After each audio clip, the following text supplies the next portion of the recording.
राधे कृष्ण दोस्तों, आज हम आपके लिए लेके आए हैं किस तरह आप अपने घर में तुलसी पूजा करके सुख सौभाग्य की प्राप्ति कर सकते हैं। महाप्रसाद जननी सर्व सौभाग्य वर्धिनी आदि व्याधि हरा नित्यम तुलसी त्वं नमोस्तुते। दोस्तों, तुलसी माँ का यह मंत्र यदि आप प्रतिदिन तुलसी पूजा करते समय इस मंत्र का जाप करते हैं तो कुछ ही दिनों में आपके जीवन में सकारात्मक प्रभाव प्राप्त होते हैं। माता महालक्ष्मी जी का वास आपके घर में हमेशा होता है। भगवान विष्णु जी की कृपा आप पर होती है। घर में दुख दरिद्रता बीमारियां नकारात्मक ऊर्जा दूर होती हैं।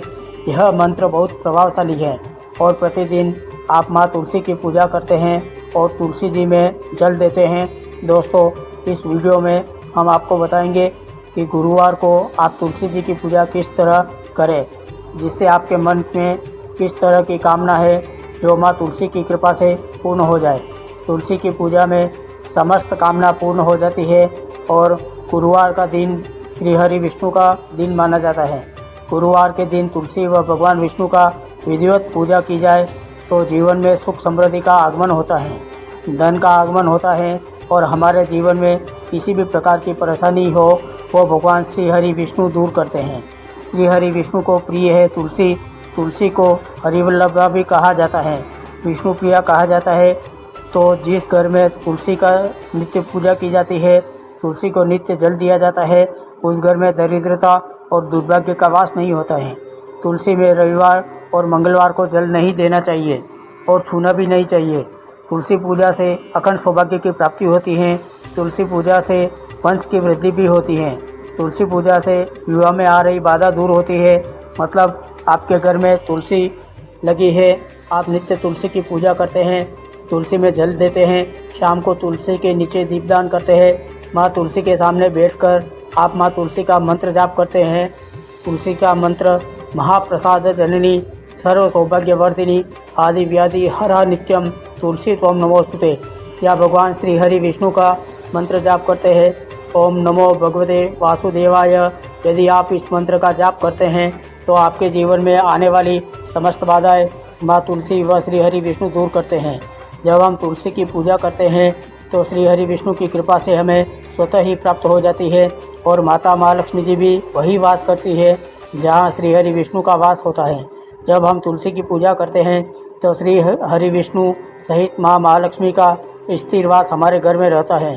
तो आज के वीडियो में मैं आपको बताना चाहता हूँ कि आप अगर किसी भी परेशानी में हैं, धन का अभाव है, कर्ज बहुत है, व्यापार में आपका रुका हुआ है, नौकरी में आपको प्रमोशन नहीं मिल रहा है या मनचाही नौकरी आपको प्राप्त नहीं हो रही है, शिक्षा में आपको सफलता नहीं मिल पा रही है, तो गुरुवार के दिन आपको तुलसी की पूजा कैसे करनी चाहिए यह शेयर करने वाला हूँ। अगर आपको यह वीडियो अच्छा लगे तो इसमें लाइक करें और सब्सक्राइब कीजिए। दोस्तों, तुलसी के आसपास कभी भी गंदगी नहीं होनी चाहिए। कूड़ा कबाड़ा तुलसी के आसपास नहीं होने देवे। तुलसी के पास जूते चप्पल नहीं उतारे। तुलसी माता महालक्ष्मी जी का स्वरूप मानी गई है। तुलसी जी का ध्यान भी वैसे ही रखना चाहिए जैसे आप अपने घर में मंदिर में माता महालक्ष्मी जी का ध्यान रखते हैं। तुलसी को माता महालक्ष्मी स्वरूपा मानकर ही साफ सुथरी जगह रखना चाहिए।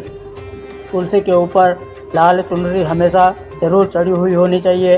अगर आप देखते हैं कि तुलसी जी की चुनरी फट गई है या रंग उतर गया है तो किसी भी शुभ दिन जैसे सोमवार, गुरुवार, शुक्रवार के दिन या एकादशी के दिन वह उतार कर नई चुनरी भी चढ़ा देनी चाहिए, क्योंकि तुलसी जी को सौभाग्यवर्धिनी कहा गया है और तुलसी जी को हम नई चुनरी ओढ़ाते हैं तो हमें सौभाग्य का आशीर्वाद प्राप्त होता है, सुख समृद्धि की प्राप्ति होती है।